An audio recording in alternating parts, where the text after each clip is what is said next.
You either have gravitas and presence or you don't. And Chairman Bennie Tompson, he is somebody who just has it in abundancy. He speaks, you have to listen to what he has to say. There was a hearing today, and actually, I won't spoil it.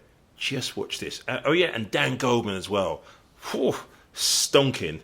Promised donors at a campaign event that he'd bring an impeachment case against Secretary of Homeland Security Alejandro Mayorkas. He told his contributors to, quote, get the popcorn, and promised it's going to be fun, unquote. Before the committee had even begun its inquiry, Republicans had predetermined the outcome.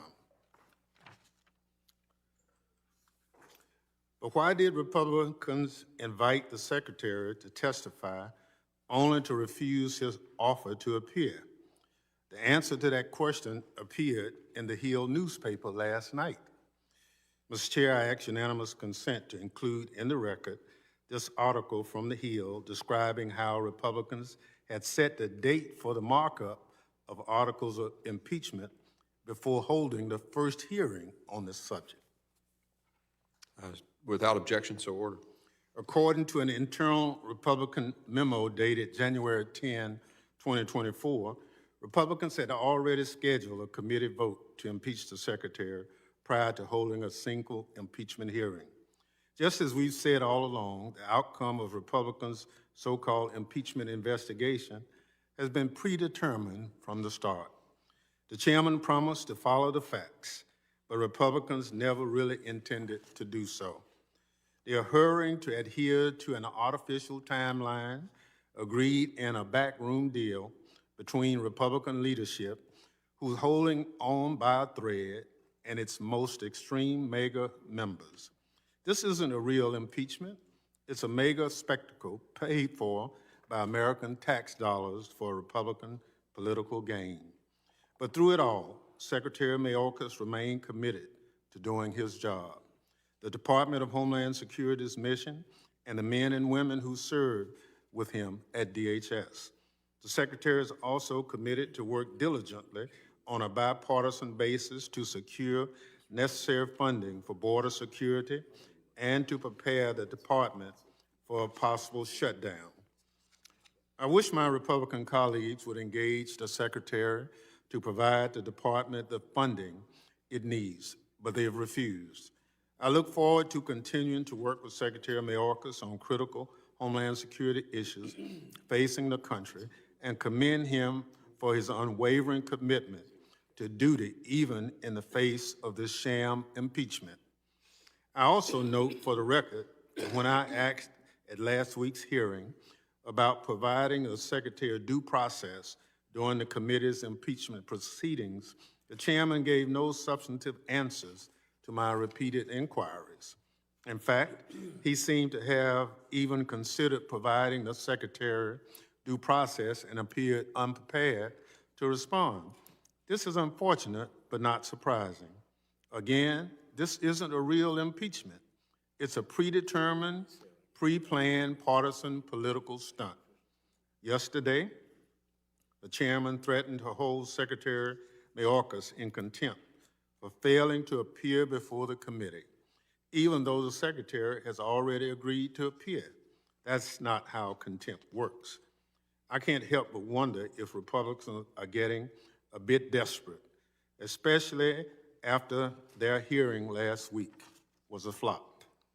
It fell flat after their witnesses, 3 Republican politicians, rehashed old partisan talking points without so much as a shred of evidence to support their politically motivated claims for impeachment.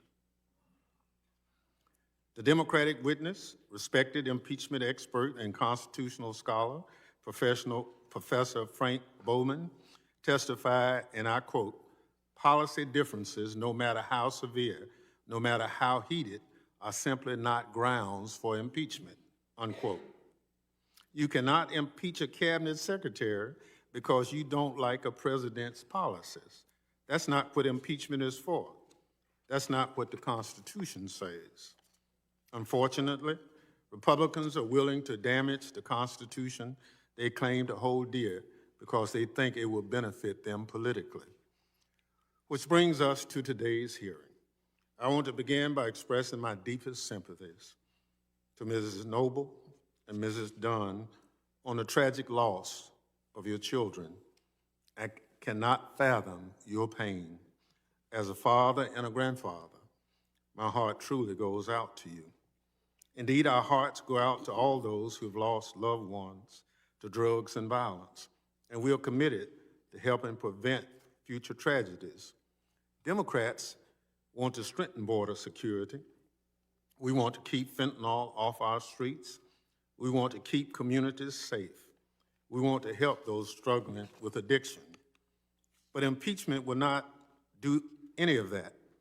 The fact is, impeachment is a waste of precious time that could be used to legislate on the urgent issues if only Republicans were willing to do. The Democratic witness today, Professor Deborah Pearlstein, is a constitutional law scholar, but in addition to her knowledge of impeachment, she's great expertise on the awesome power vested in Congress by the Constitution to effect change for the American people. That power is not through impeachment. As Professor Pearlstein stated in her testimony, and I quote, "Impeachment of Secretary Mayorkas can have no impact on the administration's exercise of immigration enforcement discretion, a power the Supreme Court has repeatedly recognized is vested by the Constitution in the executive branch," unquote. Instead, Congress' power comes from its ability to legislate. As Professor Pearlstein goes on to say, quote, "No branch of government has more power under our Constitution to address matters of border security than Congress," unquote. In other words, it's up to Congress to provide funding to interdict fentanyl, fix our broken immigration system, and provide help for those suffering from opioid addiction. That's our role in this, to use the power provided under the Constitution to legislate on important issues to help people who need it most, and not some baseless, senseless impeachment. I look forward to hearing from Professor Pearlstein about Congress's power to make meaningful progress on these and other issues. Mr. Chairman, I made this plea to you last week. It fell on deaf ears, but I'll try again. Let's drop this baseless impeachment and get back to doing the real work of securing the homeland and helping people across this great country. Before I yield back, Mr. Chairman, I have a parliamentary inquiry. I'd like to give you another chance at this one. You're recognized. Mr. Chairman, during our hearing last week, you said, quote, "The committee will follow the rules of the House," end quote, with regard to Secretary Mayorkas' due process. What provisions of House Rule 11 grants the Secretary representation before this committee?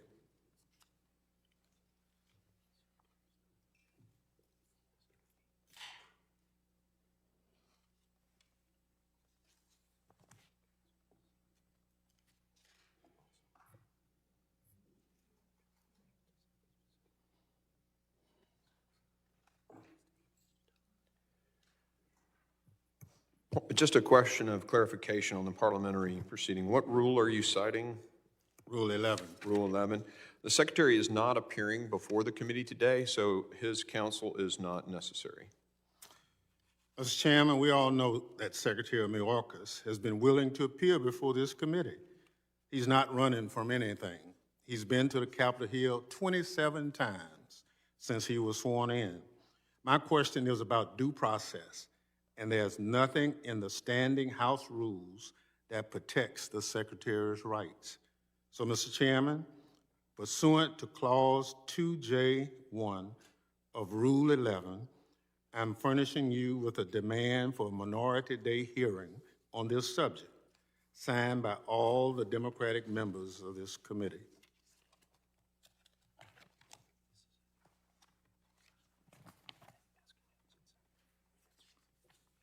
So the demand is not proper. You have a witness present, so. Before, right? Yeah, this is the unanimous consent that include in the record the article, but also I have this request for the, You want this included in the record? Is that what you're asking? well, that's a request for a minority date for the committee. Okay. So as I understand the rules, the request is only in order when you don't have a witness present, and today you have a witness present, so this is not in order. Mr. Chairman, may I make a parliamentary inquiry on that? Yeah. Is this an impeachment inquiry? You want to read the request? Yeah, this is actually a hearing, not an inquiry. Is this part of an impeachment investigation? This is an impeachment hearing. Okay. Under impeachment precedent, separate and apart from this particular hearing, the minority is allowed to have a hearing of its own choice and its own witnesses. That has happened in every single impeachment in history. If this is going to be an impeachment process, then there have to be rights and due process afforded to the individual who is being impeached. And part of that, historically, under historic precedent, is that there is a minority day with minority-determined witnesses, not a minority witness who's added to a hearing that the majority determines. So I want to make clear this supposed misinformation about the request to Secretary Mayorkas. There have been multiple requests, 4 in fact, of me to ask him to come and be a part of this. And he has, to the press, said yes, to me, not provided any dates, at some date in the future.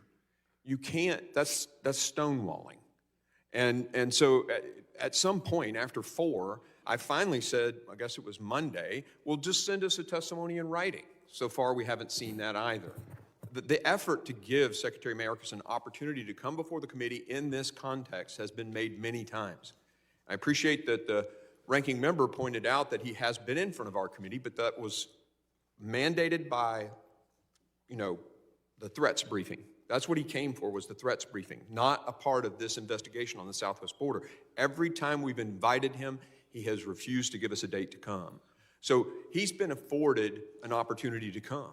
I understand that, and that's a separate issue, whether or not Mr. Mayorkas wants to take part in his own impeachment inquiry.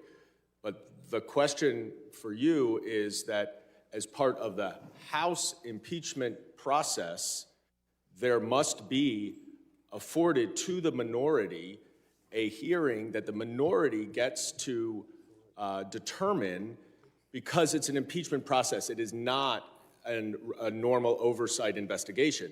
What Secretary Mayorkas wants to do is a separate matter. I understand your view, and I understand the ranking member has a different view. I'm sure we will get all of the different letters in the record, and I have an article here saying that the DHS letter contradicts the GOP claim that Mayorkas refused to testify, which I could enter by unanimous consent. But we're just talking right now about the impeachment process, and in this committee, where it has never been done before, it's normally in the Judiciary Committee, that there has to be a minority day with minority-determined witnesses. I appreciate the letter, and we'll take it into consideration. And Mr. Ranking Member, you're recognized for the remainder of your opening. Well, let me